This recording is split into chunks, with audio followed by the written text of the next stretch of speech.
Hi, this is Brian Aldrich, 4th Street Software. Today I'm going to show you how to access the Scoresheet generator for the 4th Street baseball game.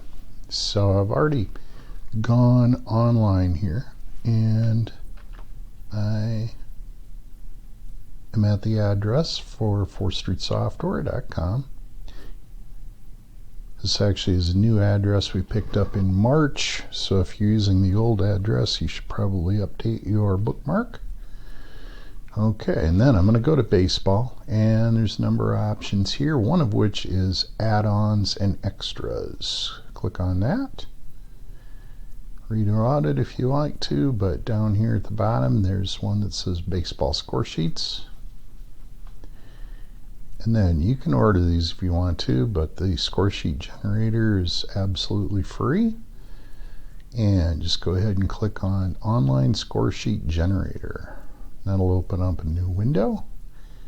And it has available all the seasons that we have produced thus far. So I'm going to go down to 1960 and pick out a game here.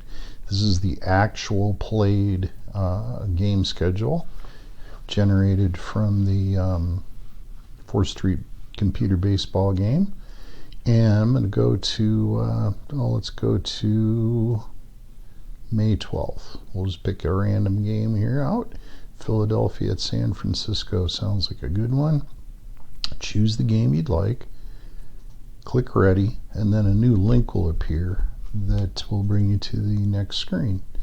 Now this will allow you to make any changes that you'd like to, but what it does is it goes ahead and generates a score sheet based upon the actual starting lineup for that day. So Robin Roberts was the starter for Philly and Jack Sanford for the Giants, and these are the starting lineups.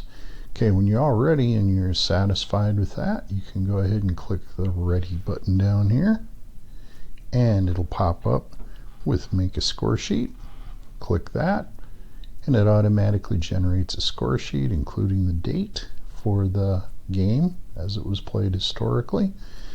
It's got some extra information here too, which includes the position that each of the players performed at, their rating, and if they were an outfielder or a catcher, it'll tell you what their arm rating is. Alright, when you're ready, you can print that. I'm in Google Chrome, so I'll just right click on this and hit print. And you can modify and adjust this if you need to. Sometimes it will want to extend a little bit onto the second page. That's usually not what happens, but it just automatically generates that. So if you'd like to make sure that it doesn't print out that second page, just choose Custom from the Pages item, Input 1, and then you can go ahead and print it to your favorite printer.